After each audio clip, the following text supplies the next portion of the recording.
aquí gracias al colegio. Voy a leer un breve currículum de Macarena. Macarena García Manso es licenciada en Geografía y Ordenación del Territorio por la Universidad de Extremadura en el año 2012. Obtuvo el grado de licenciado con la realización de su memoria de licenciatura, que es una cosa que era en parte opcional, no era obligatorio hacer la tesina entonces, sobre la evolución urbanística de la Avenida Virgen de Guadalupe de Cáceres, que es una de las calles estructurantes pues, más interesantes que tiene la ciudad, como vamos a poder comprobar a lo largo de la tarde. Y fue dirigida por el profesor Antonio José Campesino Fernández, que luego también podremos escucharle. Entre sus reconocimientos durante esta etapa inicial se encuentra la mención como alumna distinguida, premio a la excelencia educativa y premio extraordinario de carrera, que los obtuvo cuando estaba estudiando en la universidad. Asimismo, ha cursado diferentes másteres, 2 en la Universidad de Extremadura, uno sobre sistemas de información geográfica, están aquí los del SIG del Ayuntamiento, y otro sobre desarrollo rural. Y además uno en la Universidad Complutense de Madrid sobre dinámicas territoriales y desarrollo, por el que recibió además la distinción al mejor expediente académico de su promoción por el Colegio de Doctores de la Comunidad de Madrid. Desde el año de 2016 ejerce la docencia en las etapas de secundaria y bachillerato en el área de ciencias sociales, donde es pues, una persona perfectamente capacitada para realizar este trabajo. Para ello, cursó también con anterioridad el máster universitario en formación del profesorado de educación secundaria, el antiguo CAP.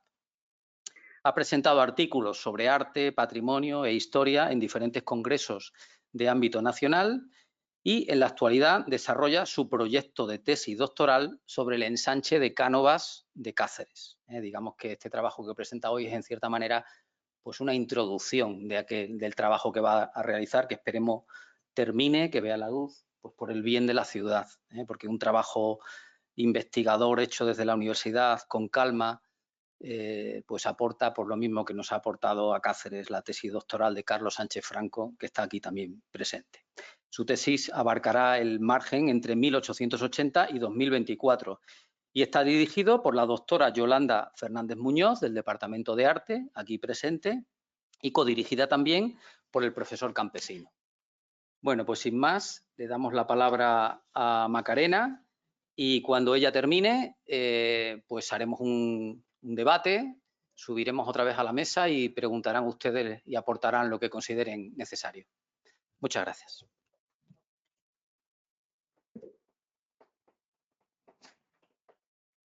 Buenas tardes a todos.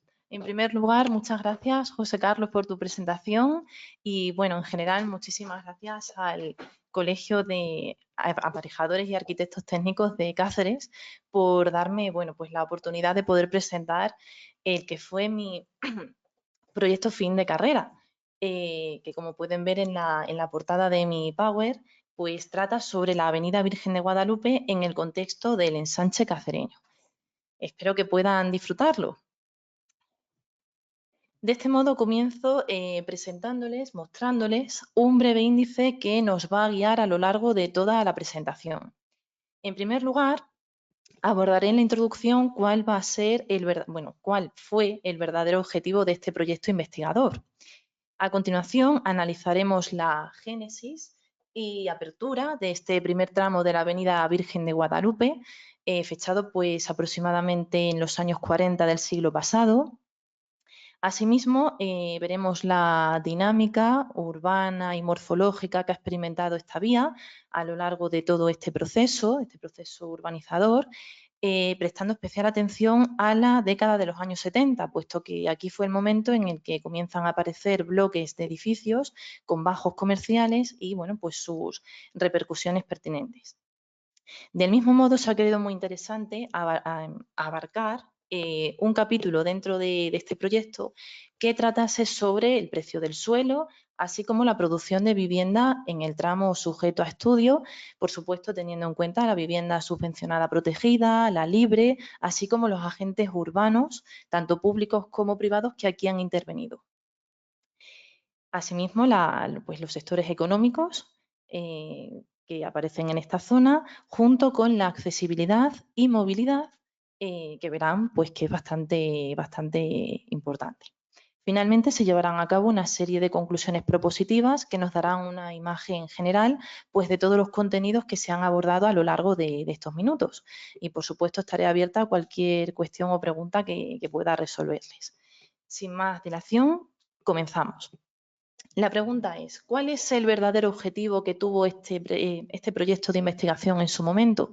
Pues básicamente, en líneas generales, llevar a cabo un análisis geográfico integrado de este primer tramo de la Avenida Virgen de Guadalupe, que, como saben, concretamente abarca desde la figura de Hernán Cortés hasta la intersección con las vías de Ruta de la Plata y Gil Cordero. Nos estamos centrando en ese primer tramo.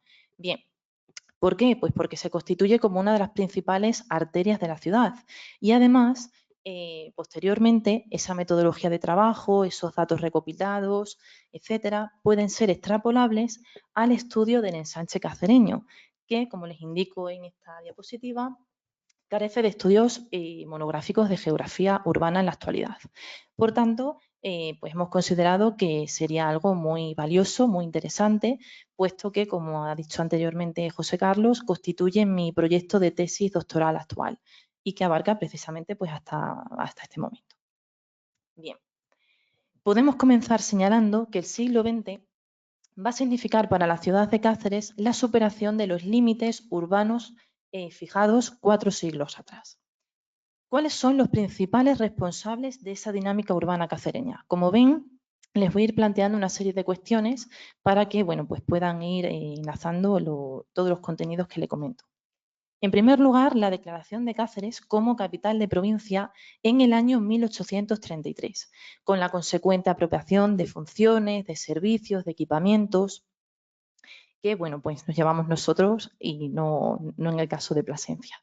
Asimismo, la eclosión de la industria minera de fosfatos de Aldea Moret en el periodo comprendido entre 1866 y 1875, que va a propiciar la llegada del tan ansiado ferrocarril en el año 1881, proyecto que promueve Segismundo Moret, supongo que les sonarán por diferentes artículos, diferentes.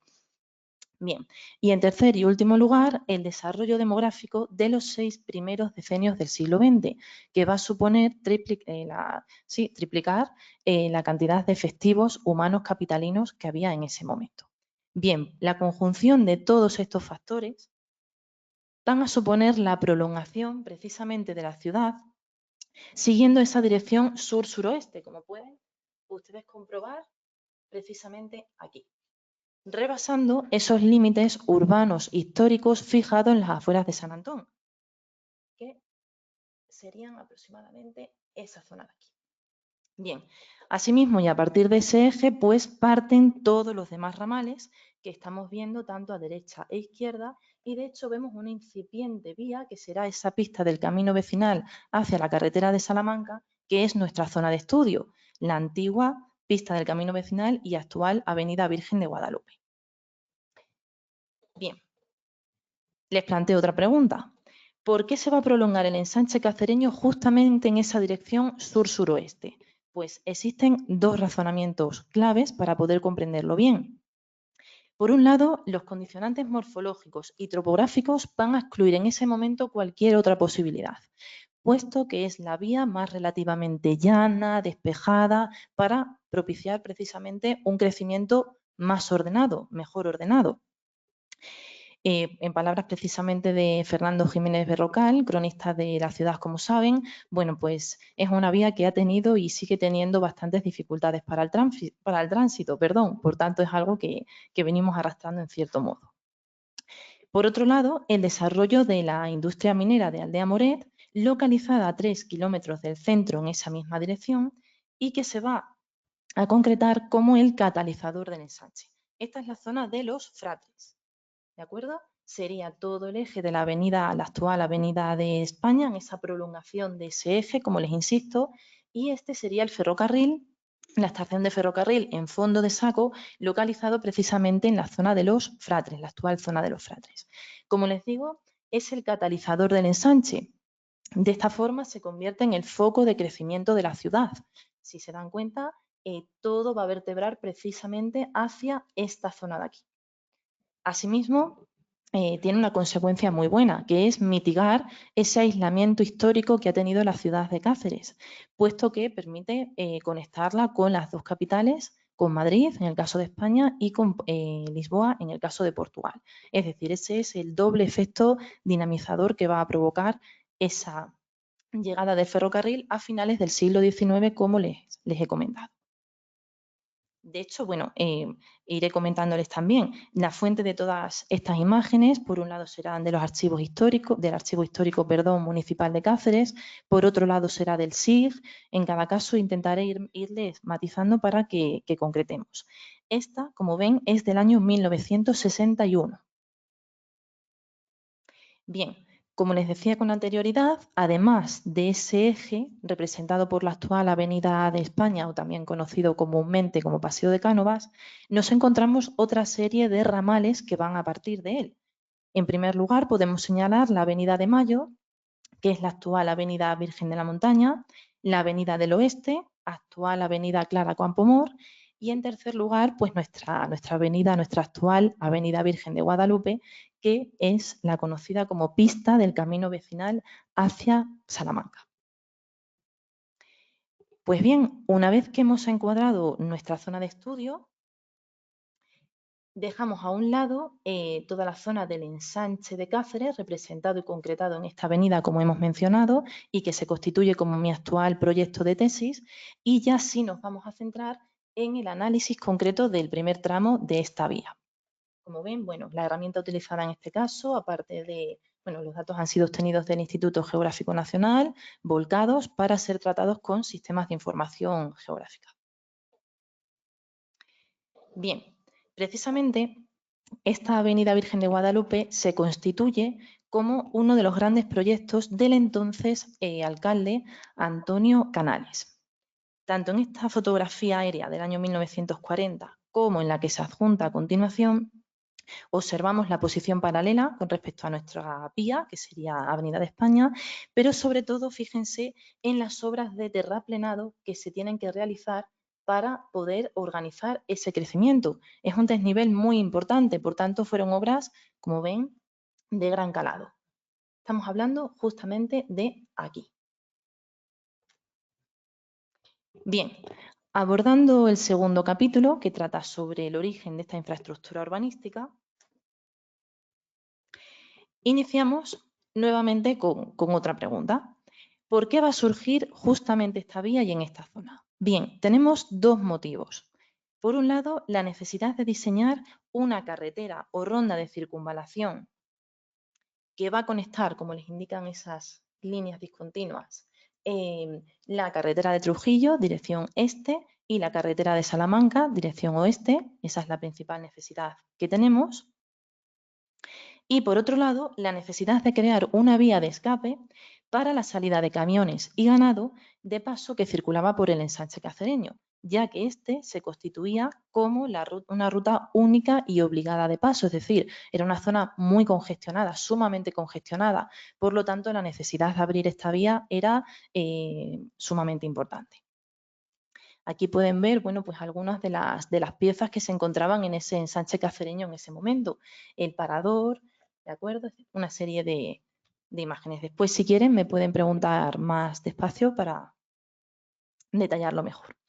Pues precisamente por eso, por ese empeño que tiene el alcalde Antonio Canales de reformar la ciudad, de abrir nuevas vías, de descongestionar ese centro, se llevan a cabo una serie de contactos con los principales representantes de la razón social del momento, que como pueden ver en esta diapositiva y en la anterior, retrocedo un momentín para que lo puedan volver a ver, pues tendríamos a Eloy Sánchez de la Rosa,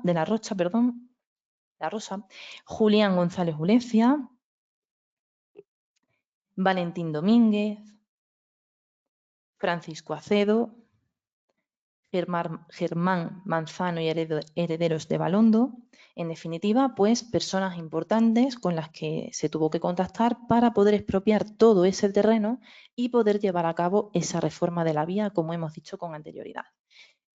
Como nos señalaba también la catedrática María del Mar Luzano, es una necesidad imperiosa. Hay que salir de esas dimensiones decimonónicas que tiene la ciudad, hay que abrirla, a pesar de, bueno, de las posibles reticencias que tuviésemos por parte de algunas personas, y que será un tema tratado con mayor detalle, mayor profundidad en la tesis que actualmente estoy desarrollando.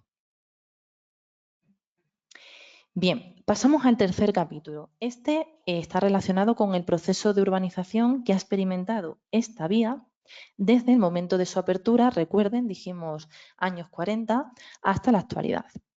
Y se ha realizado de forma escalonada, como les decía, en 5 grandes etapas que van a coincidir con los diferentes planes generales de ordenación urbana que tiene la ciudad, comenzando por el del año 1961, que va a suplir esas ordenanzas municipales vigentes ya muy caducas del año 1913. A continuación tendremos en cuenta el del año 79, el del 85, el del 99 y, por supuesto, el del 2010. Pues bien, a partir de esta fotografía aérea del año 1950, observamos cuáles son las piezas que están localizadas en nuestra zona sujeta a estudio. Si les parece, vamos a comenzar por el inicio de la vía, es decir, este de aquí.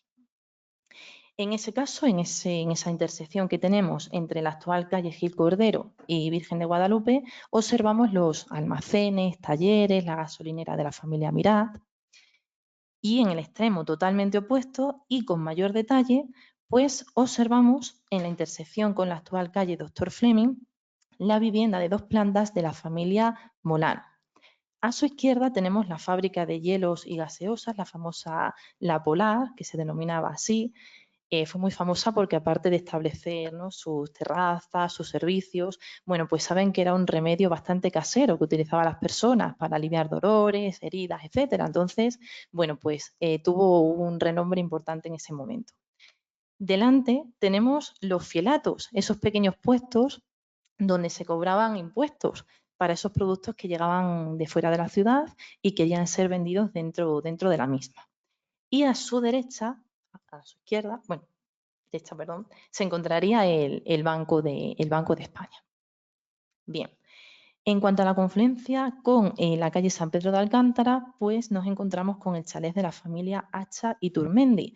Este tipo de viviendas van a ser muy, muy comunes en esta época, pero sobre todo en el ensanche cacereño. Después, en una ortofoto que veremos, se lo comentaré de nuevo. Bien, pues comenzamos a hablar de nuestra segunda etapa, finales de los años 50, años 60, donde podemos comprobar en la margen derecha pues esas viviendas unifamiliares modestas que acabamos de visualizar en las fotografías anteriores, caso de la familia Molano, caso de esa fábrica de hielos, como les he dicho. Y, por otro lado, en la margen izquierda, el proceso constructivo se va a realizar con una tipología bloque de viviendas subvencionadas. Todo lo contrario a lo que sucede en el contacto de San Pedro de Alcántara, donde vamos a ver esas viviendas unifamiliares burguesas con tipología de ciudad-jardín, algo que en ese momento se está llevando además mucho a nivel nacional. Verán en todos los casos, esta por ejemplo es la ortofoto perteneciente al año 1956, cuya fuente es del SIG de Cáceres precisamente, verán números azules y rojos. Los azules son las piezas que están construidas en ese momento y los rojos son los que se prevé que se construyan a lo largo de esa década, de esos años. Asimismo, podemos observar un plano parcelario, en este caso perteneciente al año 1968, donde las piezas presentan diferentes colores en relación con los distintos usos que tienen. Por un lado tenemos las rojas, que son los usos residenciales, las azules, que son los usos hoteleros, Alcántara, el antiguo Hotel Extremadura, y el Colegio de las Carmelitas, que sería el uso escolar. Bien.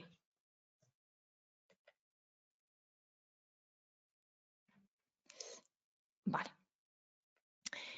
Aquí tenemos bueno, pues un pequeño eje cronológico perteneciente a los años 50-60 de todos los edificios por año de construcción. Podemos observar el antiguo Hotel Extremadura que les refería, del año 1951, el Colegio de las Carmelitas, proyecto de Vicente Candela, si les sonará, año 1956. Bien, Un momentín para que lo puedan ver bien. Bien, entre la década de los 70 y de los 80, bueno, pues tenemos que la mayor parte del... Sí. Ah, vale, gracias. No lo estaba viendo. Muchas gracias. Sí, pues como les decía, en la década de los 70-80 tiene lugar la mayor parte del proceso de urbanización de nuestra área sometida a estudio. Para este caso, sí. Quizás sí la vayan a ver mucho mejor, ¿verdad?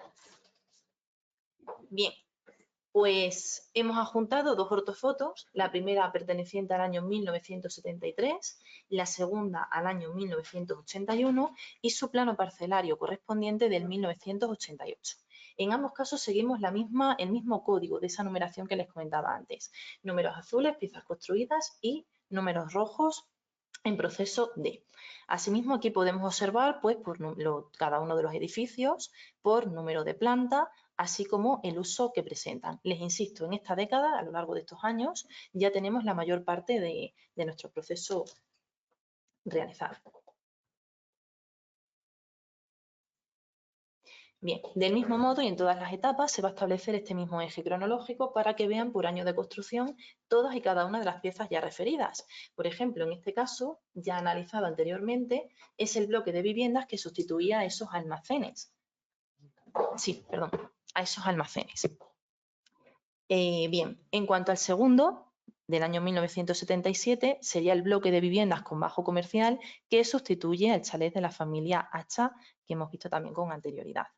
En este caso, pues, la fábrica de hielos y la vivienda de la familia Molano, que actualmente, pues, no sería el edificio de Caja Duero, sino de Unicaja. Bien. Siguientes piezas construidas a lo largo de los años 1981, 1984 y 1986. En todos los casos son datos obtenidos a través del catastro de Urbana. Bien, llegamos a la década de los años 90 y primera década del siglo XXI. En esta coyuntura, la avenida Virgen de Guadalupe se encuentra ya totalmente edificada y urbanizada, habiendo sufrido muy pocos cambios hasta la actualidad.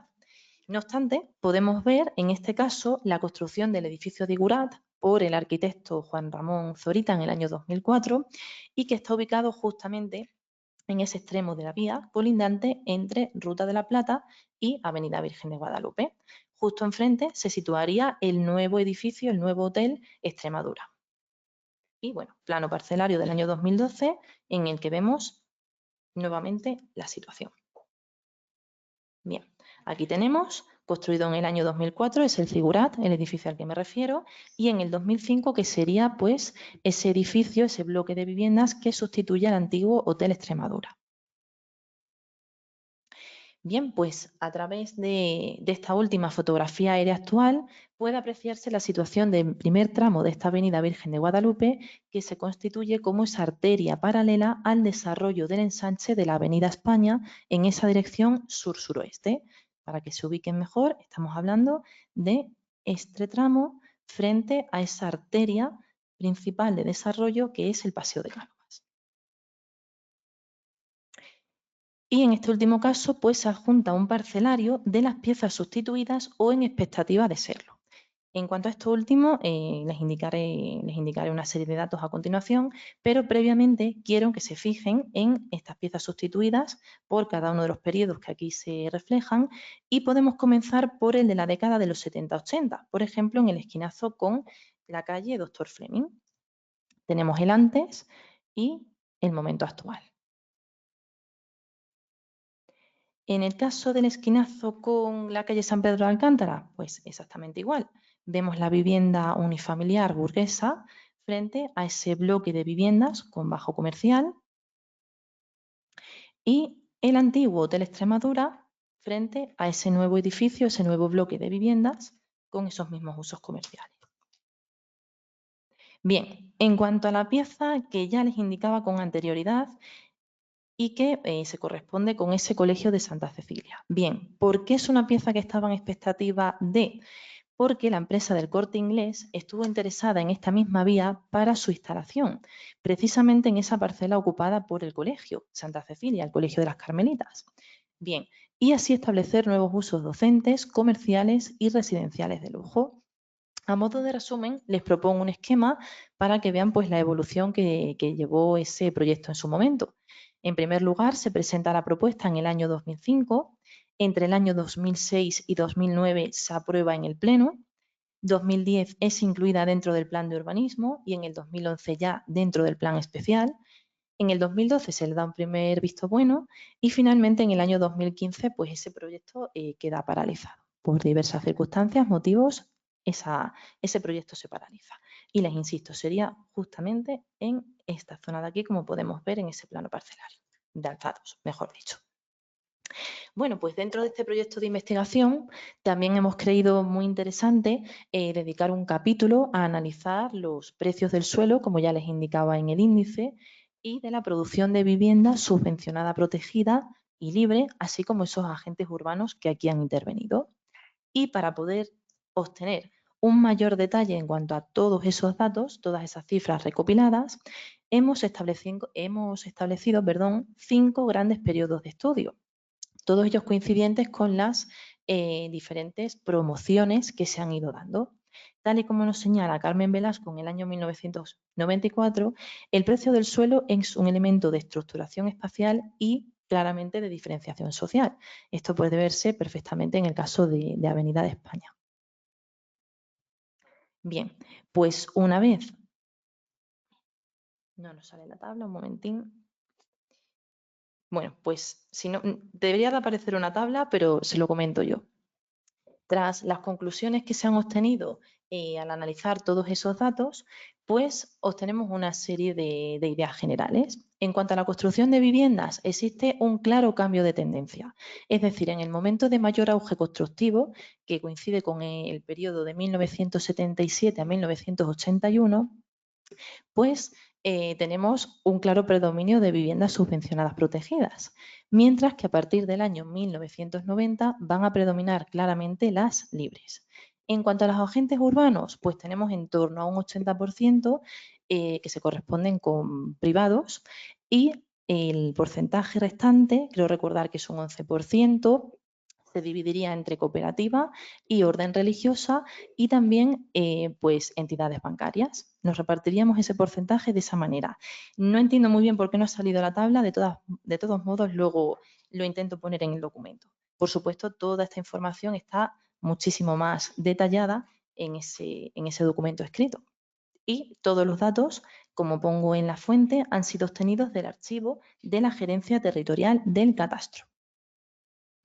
Al igual que en el capítulo anterior, se adjunta otro plano parcelario donde podemos ver ese reparto, esa ubicación de estas viviendas protegidas y subvencionadas, así como de renta libre, en nuestra zona de estudio, como pueden comprobar, a través de los periodos analizados, partiendo desde el año 50 hasta la actualidad. A ambos lados, como les refiero. Bien. Llegamos al apartado de la actividad comercial en Cáceres.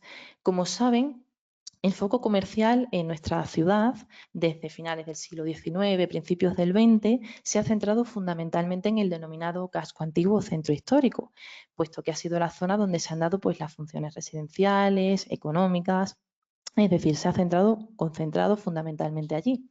Sin embargo, a medida que esta ciudad se prolonga, crece en esa dirección sur-suroeste, lógicamente ese foco de concentración, de gravitación, ha cambiado, lógicamente. Nuevas calles, nuevos edificios, se le da un mayor protagonismo al ámbito comercial, por lo tanto, repito, ese foco de gravitación cambia.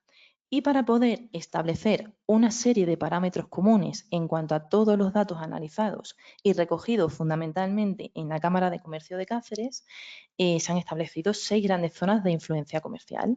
Comenzamos por Aldea Moret, El Calerizo, Moctezuma, San Blas, Cánovas y Casco Antiguo. Les insisto, una vez analizados todos esos datos a través de las licencias que aquí aparecen, obtenemos que tanto Cánovas como el casco antiguo son las zonas que predominan en este ámbito, siendo a su vez Cánovas la que mayor número de licencias presentan. Fíjense, por ejemplo, en el caso del comercial por menor, transportes, comercial por mayor también. Y si queremos profundizar aún más dentro de este sector, vemos todas las avenidas que se incluyen dentro del mismo. Por porcentajes, comenzamos con la Avenida de España, un 16%. A continuación tenemos, igualados con un 14%, Antonio Hurtado y Virgen de Guadalupe. Y a continuación tendríamos Virgen de la Montaña con 12%. Ahondando mucho más en esta información, obtenemos los grupos de actividad económica más frecuentes que se dan en esta vía, siguiendo la codificación que nos ha aportado la Cámara de Comercio, como les insisto. Y una vez tratados todos estos datos y realizando una retrospectiva desde el año 1992, obtenemos que pues, los grupos fundamentales van a estar relacionados con instituciones de créditos y seguros, comercio al por menor. En el año 2000 se suman otros servicios destinados a la venta. Y en el dato más actual que he podido localizar, volvemos a insistir en este mismo dato, es decir, otros servicios a la venta sería el que mayor porcentaje presenta. Por tanto, y para terminar este capítulo, podemos establecer la siguiente transición. Comenzamos por finales del siglo XIX, principios del siglo XX, donde ese foco comercial se localizaría en Pintores. Siglo XX, principios del siglo XXIX, ese centro cambia hacia Cánovas, hacia nuestro eje de desarrollo, y planteamos la pregunta de qué hubiera sucedido si finalmente se hubiese instalado esa sede del Corte Inglés en nuestra zona de estudio.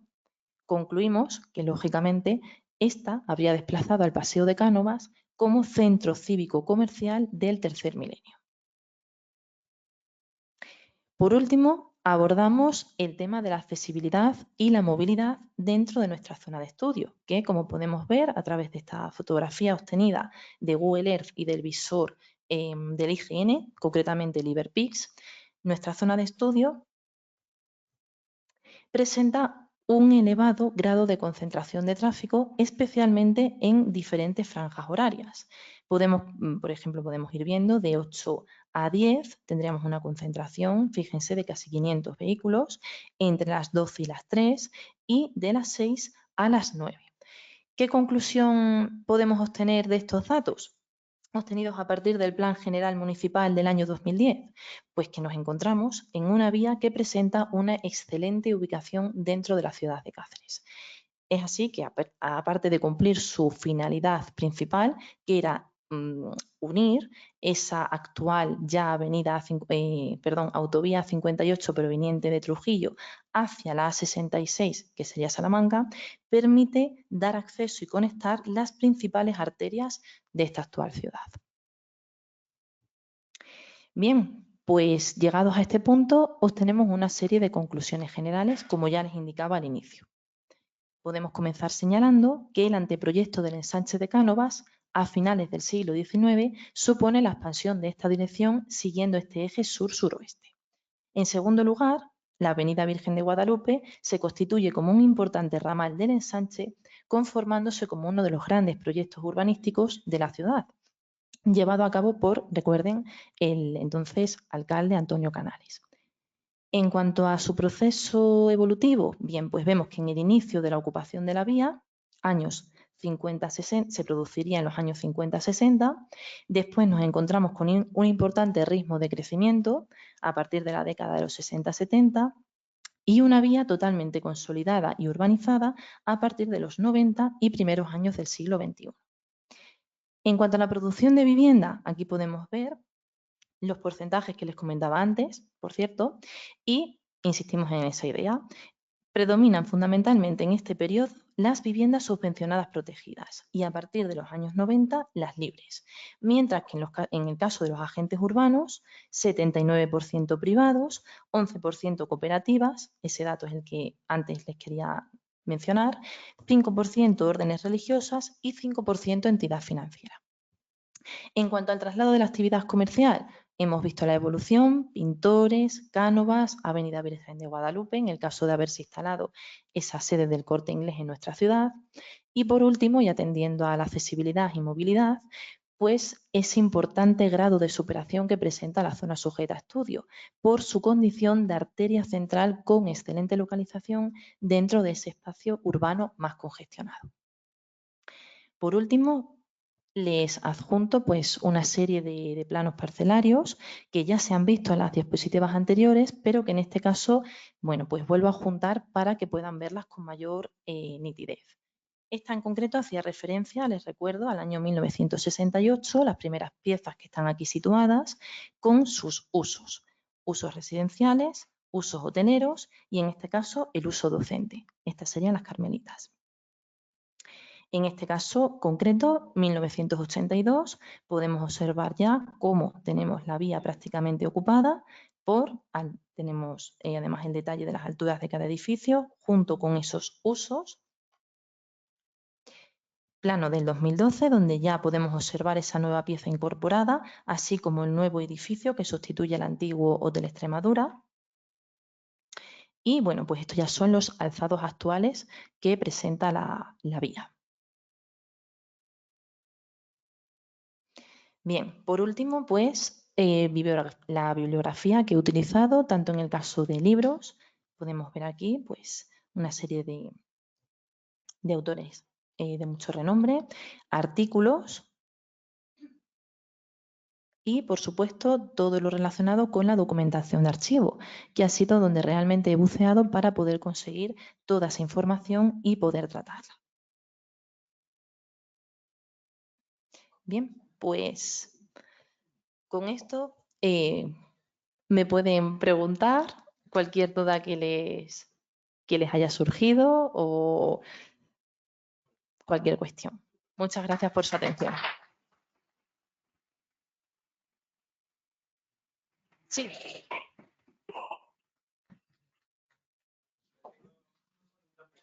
Sí. Sí.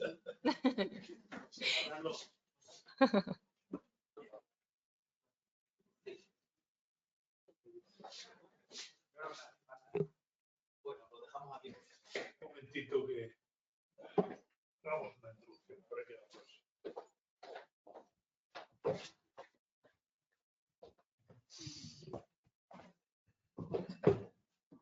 Sí, vamos a ir por partes. Bueno, muchas gracias, Macarena. Excelente exposición. La verdad es que merece la pena que un trabajo científico con tanta carga de datos, pues además ha resultado pues muy ameno. Bueno, vamos a dar inicio entonces a las preguntas que quieran hacer y organizaremos a la vez un debate. Así que la persona que ha preguntado por primera vez, venga, adelante. Sí.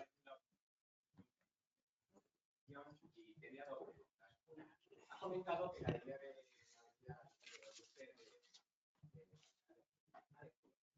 no he visto que se comentara nada.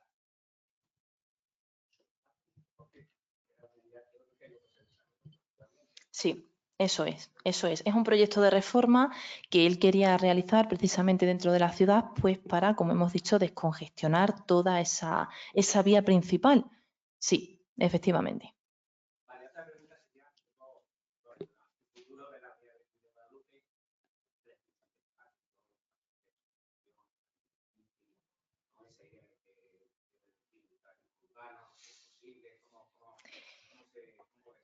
En principio yo lo veo complejo, veo que es un tema complejo. ¿Podría realizarse? ¿Podría tratarse? Sí, pero al ver que precisamente con estos datos, un momentín los pongo para que podamos hablar sobre ello. Claro, fíjese la concentración de tráfico que tenemos en esta vía y sobre todo en determinadas franjas horarias. Sería un tema difícil, en mi opinión, un tema difícil. Pero efectivamente, teniendo en cuenta las circunstancias actuales, pues habría que contemplarlo. Sí. Gracias.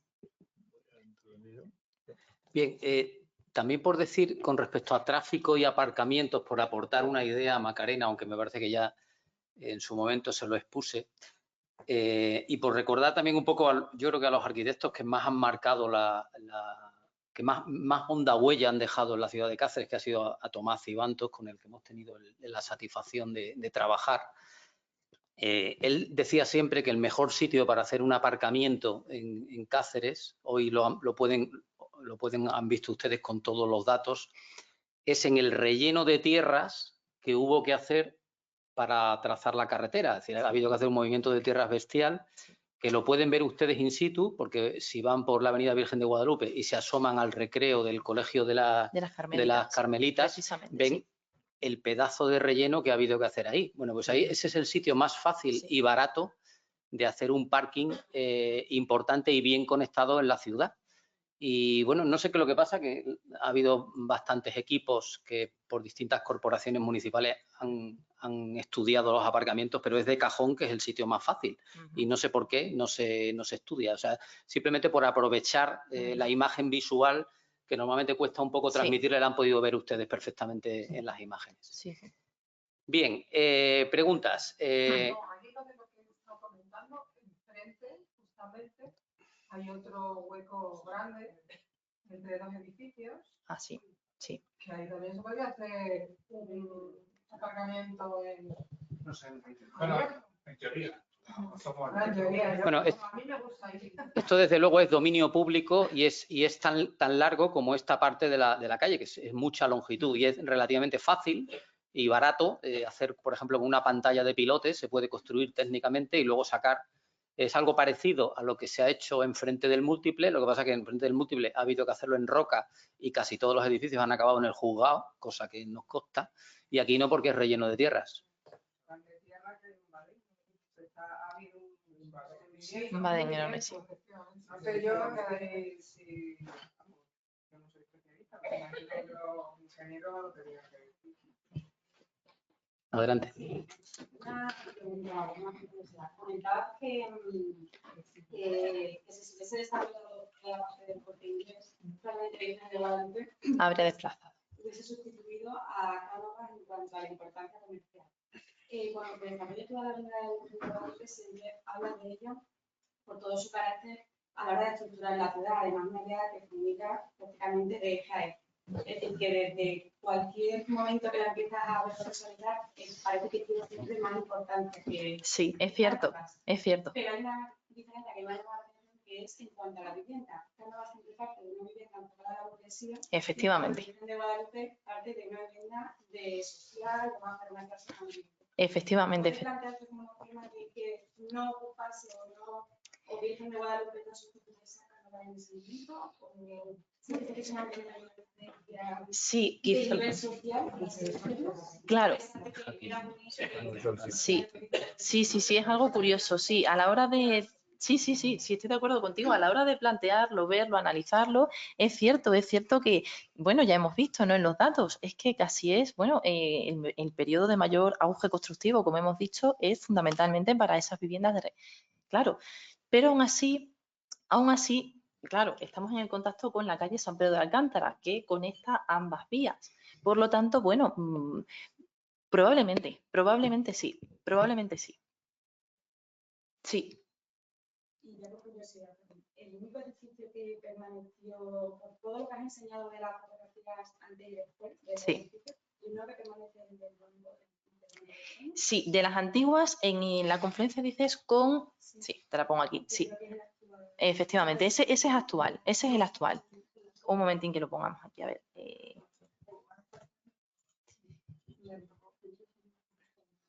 Lo tenemos, un momentín que lo localice.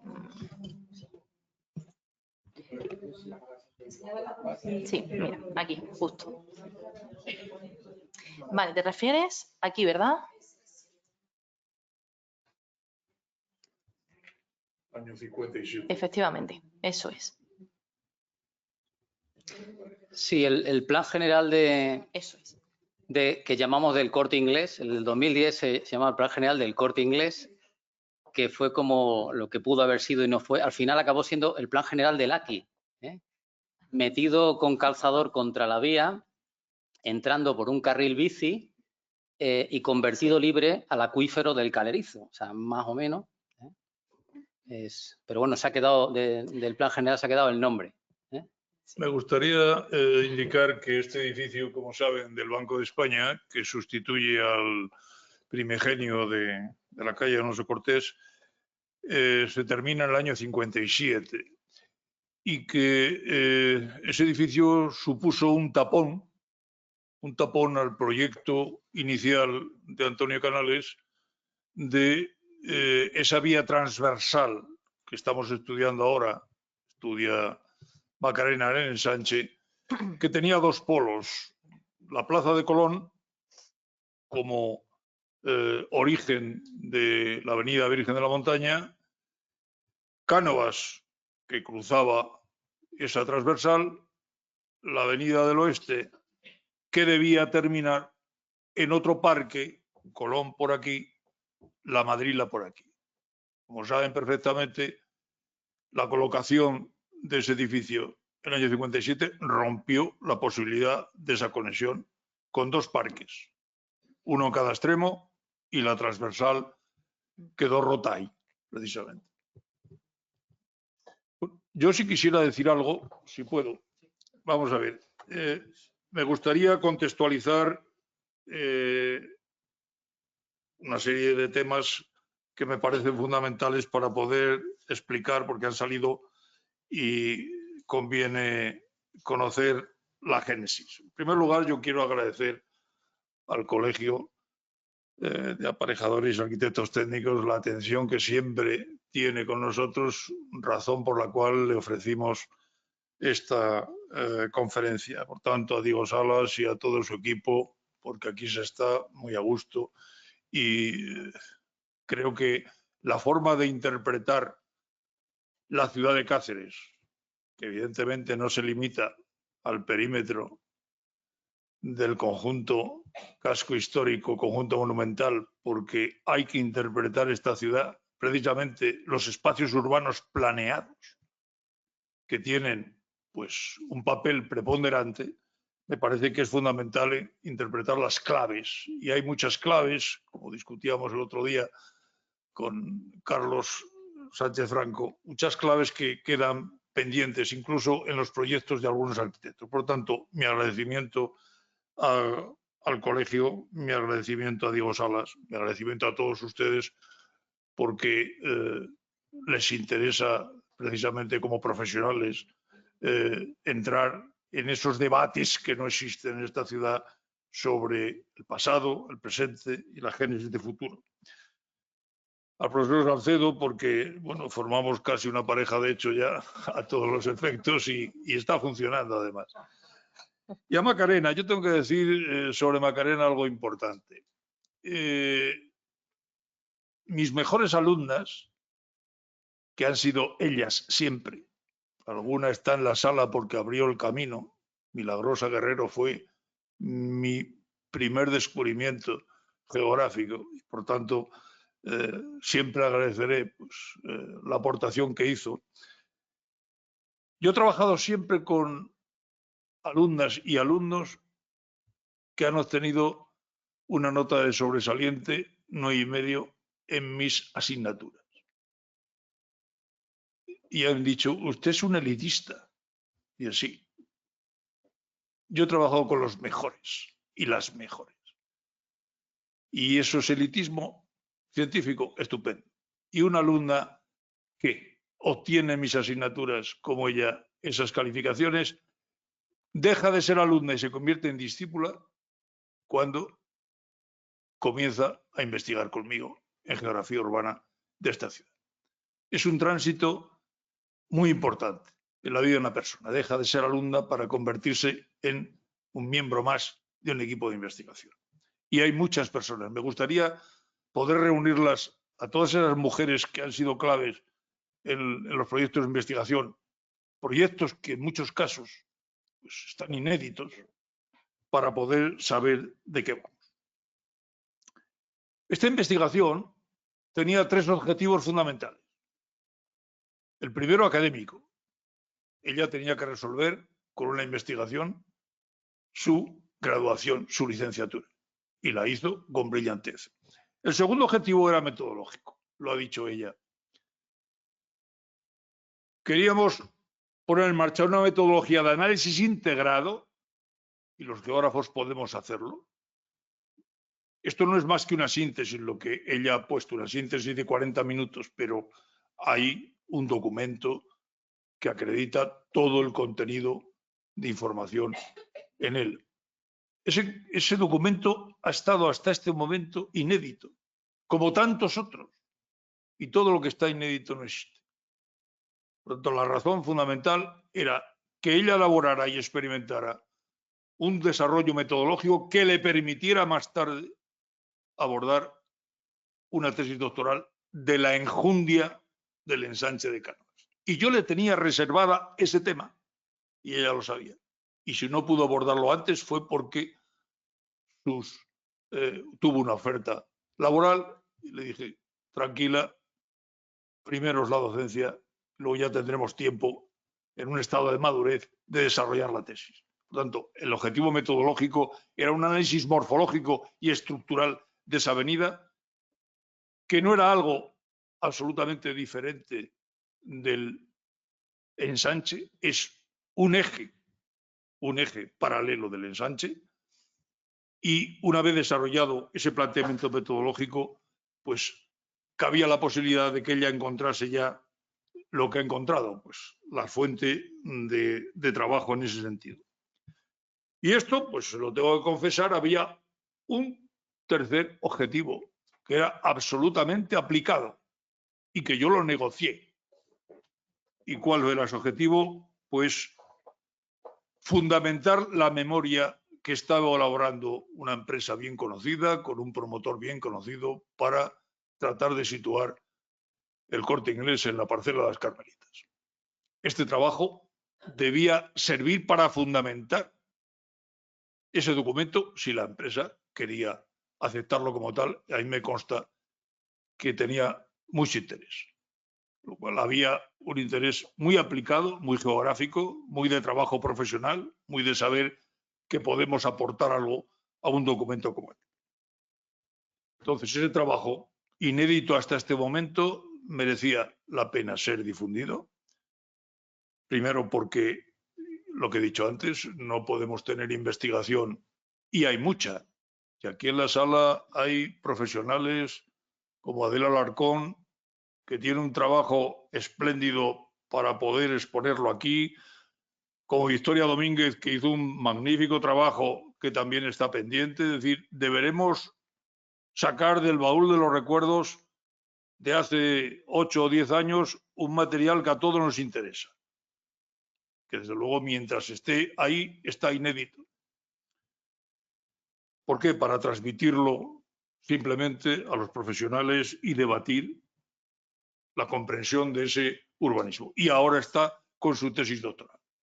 Ustedes comprenderán que la mejor herencia de urbanismo planeado en esta ciudad es el ensanche de Cánovas y sus arterias colindantes. ¿Ustedes creen que ese espacio no haya merecido, en los años que tiene desde 1888-90, debate, jornadas técnicas, congresos, que es el mejor espacio planeado que tenemos, aunque lo que nos quede sea el pulmón verde congestionado, asfixiado, con baldosas hidráulicas y un montón de cosas más? Pero bueno, eso se está estudiando, todo el proceso de transformación y de renovación. Por lo tanto, nos queda mucho trabajo por hacer. Yo ahora solo puedo ser codirector, porque desde el momento en que te jubilas, la universidad te declara tonto de solemnidad y paralímpico, y por tanto ya no puedes dirigir, puedes codirigir, ya no puedes firmar, puedes poner el dedo, pero Yolanda Muñoz, Fernando Muñoz, que es una competente profesora de Historia del Arte, pues me echa una mano y estamos en esta entente cordial sacando adelante, yo creo que uno de los proyectos más importantes que tenemos, el desarrollo de esa tesis doctoral sobre el ensanche de Cánovas. Dicho todo este preámbulo, simplemente para contextualizar este trabajo, para darle la categoría que tiene Macarena como persona y como investigadora, y sobre todo a la espera de ese bombón que nos va a ofrecer dentro de 4 años. Estas tesis son de las tesis de pata negra. O sea, esto no es de las tesis por fascículos de las que se están leyendo en las universidades españolas. Aquí no hay prisa, es una tesis de madurez y aquí vamos a arrasar, pero con calma y con tranquilidad.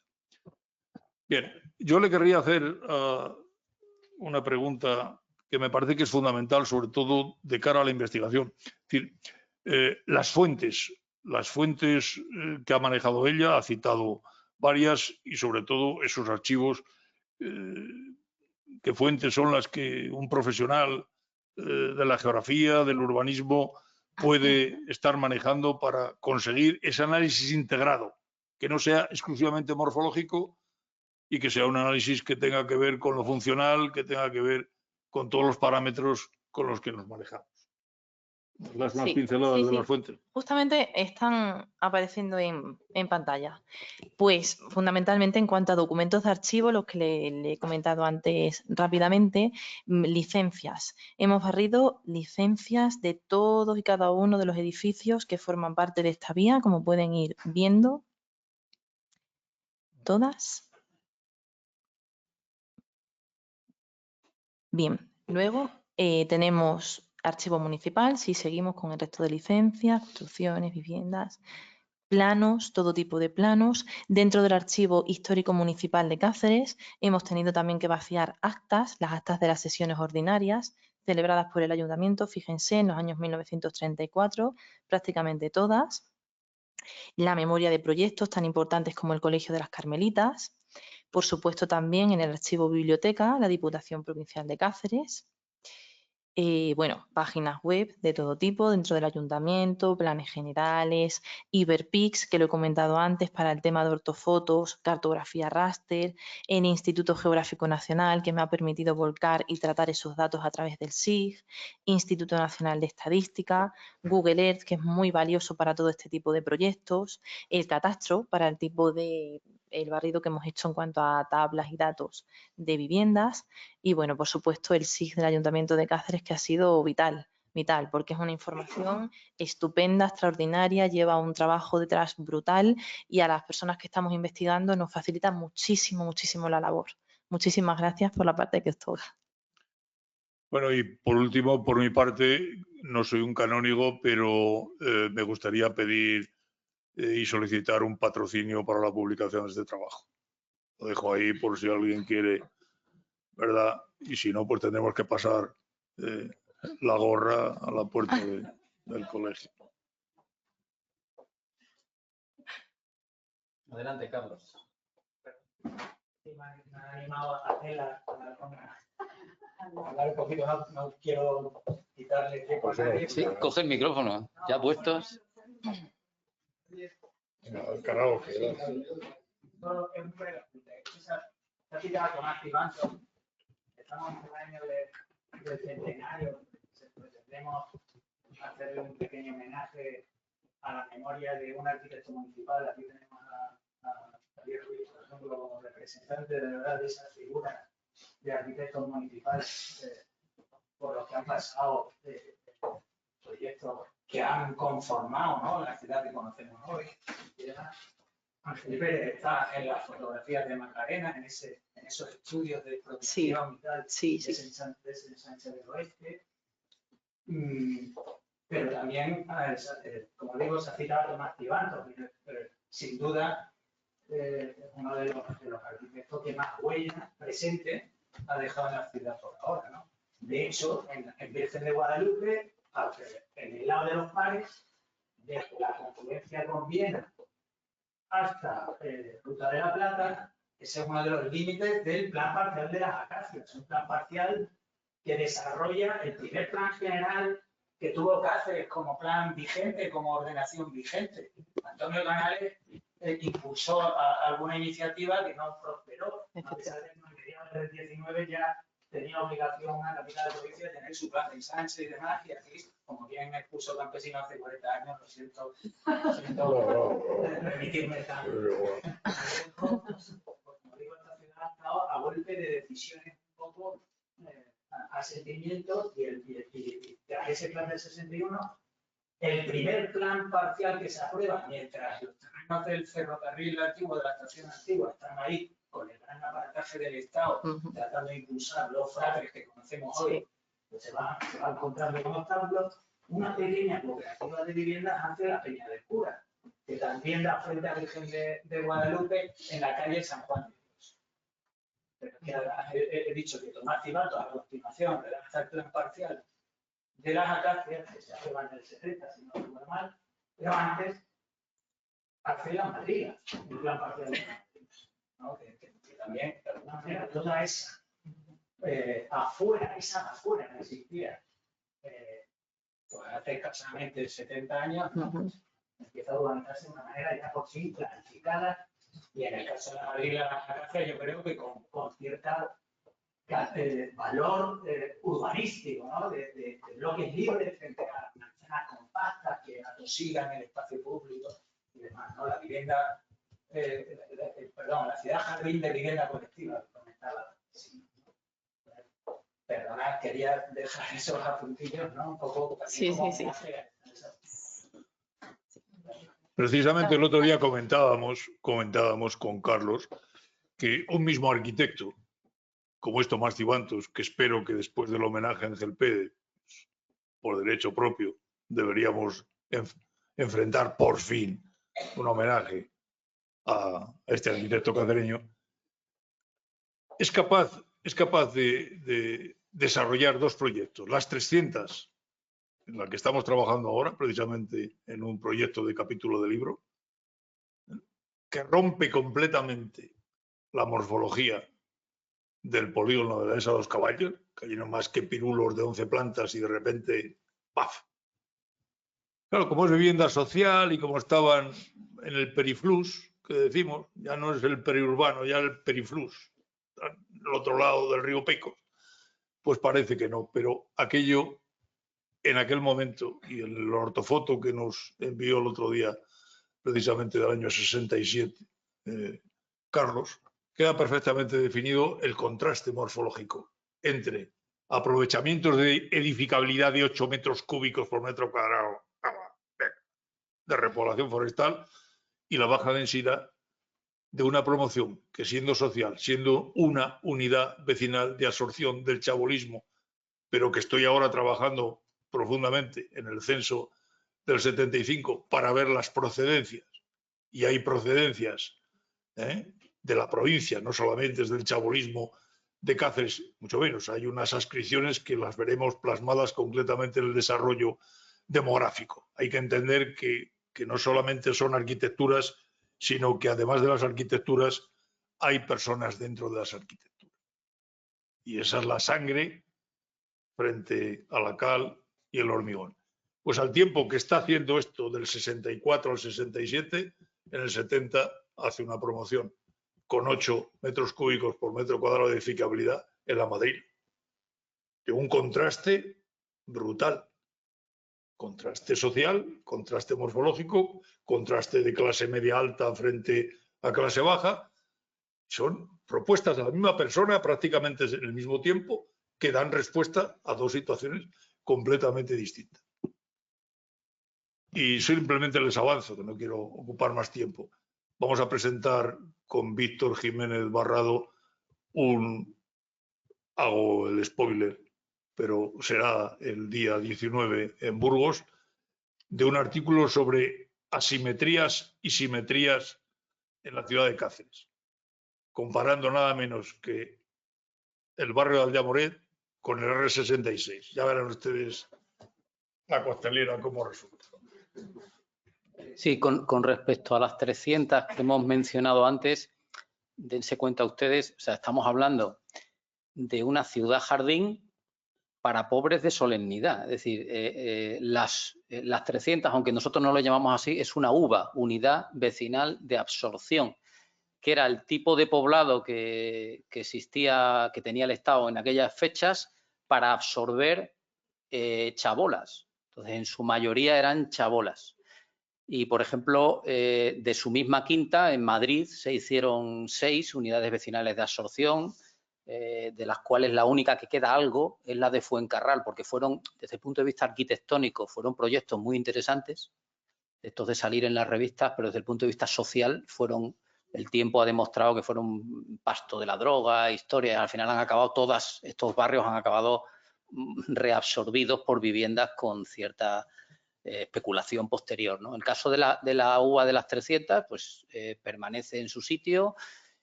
También tuvo algunos problemas sociales en su momento, pero se han resuelto gracias a una excelente arquitectura. Es decir, no nos preguntéis cómo, pero el caso es que la UVA de Cáceres pues consiguen ser viviendas que en lugar de ser desmontables, supuestamente desmontables y supuestamente aprovechables, pues han acabado siendo con bastante calidad. Es decir, lo de que no tienen calidad es porque lo dicen los libros, pero tiene 3 forjados. Tiene forjado de saneamiento, tiene un forjado que tiene sus cámaras, o sea, tiene más calidad que las viviendas que se hacían en la época y una edificabilidad más baja que la que se hacía en la Madrila.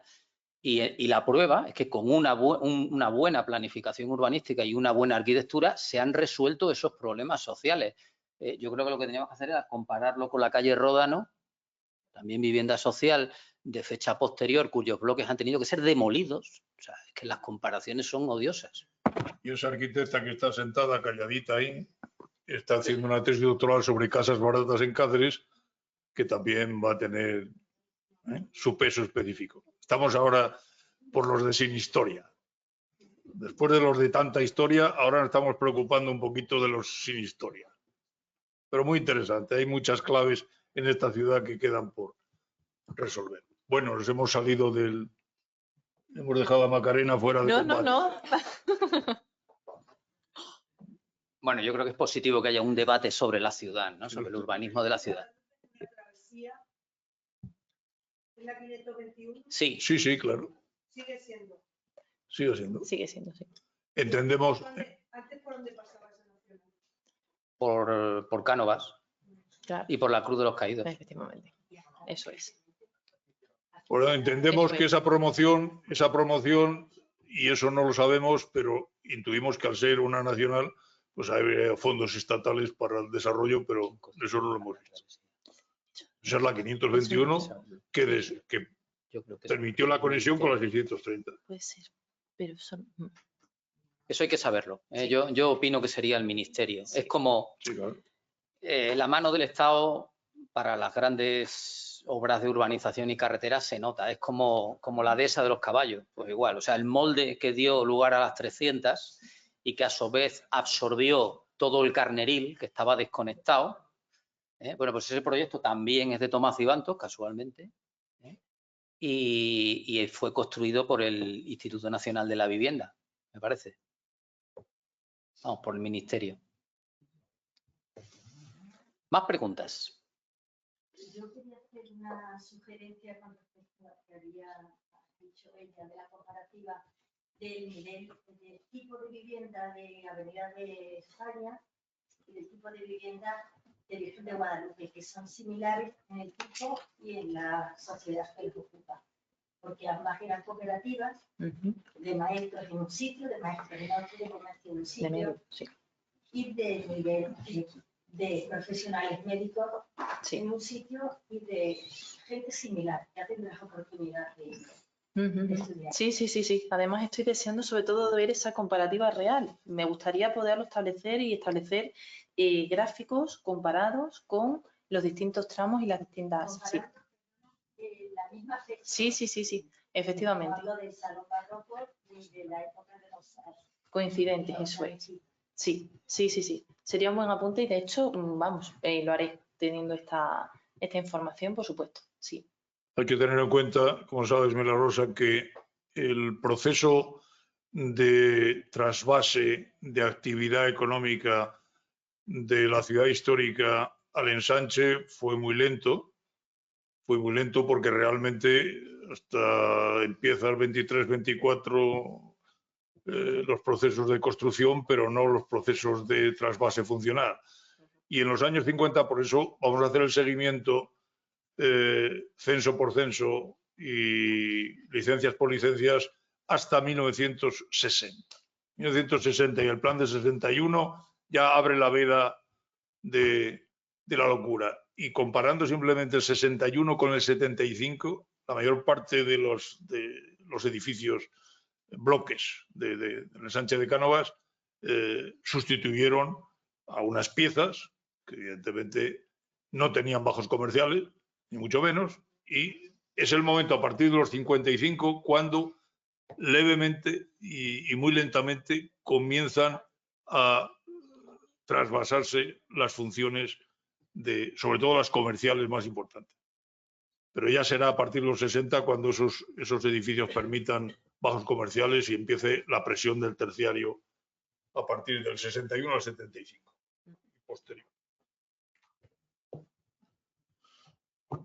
Sí, adelante. Quería preguntarles cuáles fueron los motivos en el 57 para poner este edificio del Banco de España ahí.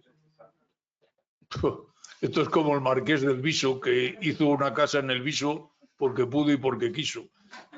Me imagino que ese suelo sería un suelo público o cedido por el ayuntamiento y vamos, como Hacienda. La infantería no reconoce obstáculos. Punto. Y es una arquitectura absolutamente protegible porque pertenece a un elemento patrimonial de ese calibre, ¿no? Es un modelo de edificio y de fachada que encontramos en otras capitales de provincia. No es un modelo... Bueno, los hay más bonitos, ¿eh? El de Zamora, el Banco de España de Zamora, es otra cosita, ¿eh? Pero ya había luces bastante para ver que eso era un favor, ¿no? Por lo menos para decirlo. Pero si es que vamos a ver, los proyectos de la Segunda República desaparecen, digamos, las mentes que estaban detrás de los proyectos y a continuación, pues, en esa propuesta de los grandes propietarios, sobre todo de la margen derecha de Cánovas, que es la que se coloniza después, sobre todo Sánchez de la Rosa, ahí había una rata, Sí, que es de la Rosa, sí, no de la Rocha. Sí, sí. Pues esas familias que son la Banca Sánchez tienen prácticamente pues, todas las parcelas que hay entre Avenida Virgen de Guadalupe y San Pedro de Alcántara en todo ese sector. Y ahí se van generando promociones muy interesantes que están siendo estudiadas ahora a partir de chalés privados, algunos con arquitectos que proceden de Madrid y arquitectos y arquitecturas de mucho valor dentro de ese clan familiar, ¿no? Yo como he llegado tarde, lo siento. Quería saber cuándo se empezó a construir o cuándo se construyó la casa del doctor Merino. ¿La casa? La casa del doctor Merino. Ah, de los... Sí, sí, sí. Esa fue aproximadamente, tenemos aquí la foto, 1900... Sí, sí, un momentín que la localicemos. Se refiere a ver, no, un poquito más abajo. Aquí.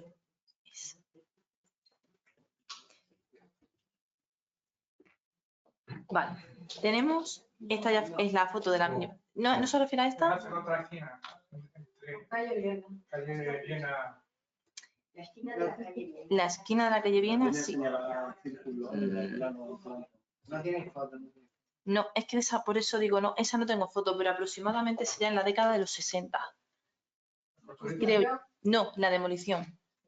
¿No? Si es que hemos vivido allí. Ah, vale, vale. Es que no sé a cuál se están refiriendo exactamente, por eso. Tenía 3 plantas. Sí. Tenía un patio interior. ¿Y cuál?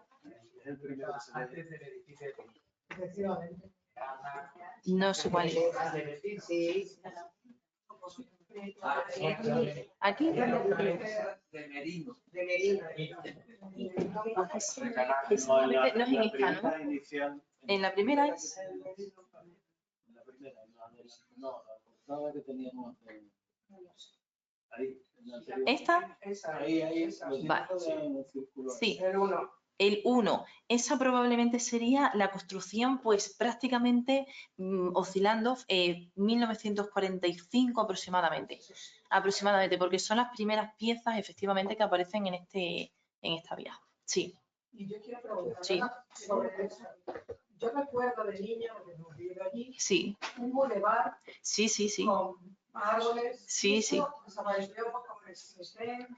Aproximadamente cuando aparece ya el mayor auge constructivo de esos bloques que hemos dicho de viviendas, años 70, ahí, 70-75 Vale. es cuando desaparecería. Pero que no existía, yo pensaba que eso existía desde hacía mucho, que no. Claro. Que eso se construyó, ese bulevar se construiría Ah, a principios del siglo. efectivamente, eso es. A ver, Luis Ignacio Hacha, por favor, dé alguna aportación que usted ha vivido ahí en ese tomate. Creo que esas vivencias son importantes. Ya, pero bueno. Claro, ahí las vivencias de esa calle San Pedro de Alcántara, que también, bueno, pues se perdió un combate o sin combate. Eso tenía un bote para algunos de la calle bien peinado, ¿sí? Porque tenía raya al medio. Había un jardín. ¿Y qué parte de la propiedad pasó al Hotel Extremadura? Esa parte de la propiedad vuestra. Esa era mi casa. Sí. Al lado estaban los Bernal, otro Marillo, otro García Durán y otro Lognao. Y el Extremadura tomó parte, porque la piscina de Extremadura era la vuestra. Era la de, sí, O la de tu tío. en ese caso no la de mi padre, que era esa. La de tu tío. Su hermano, sí. Era singular para cualquier persona llegar al Hotel Extremadura, subir a la tercera planta y salir al jardín. Una de las cosas que aluciné el momento que llegué. Esto es como Babilonia, ¿no? Hay un jardín colgante en la tercera planta.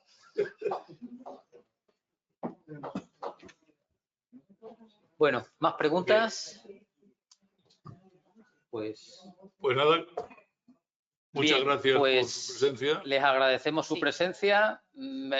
Esperemos que lo mismo repitamos con alguna conferencia más de la misma línea. Nosotros tenemos muchísimos trabajos metidos en los cajones, así que si a los que llamamos vienen y nos los presentan, iros preparando, pues tendremos más conferencias de este tipo.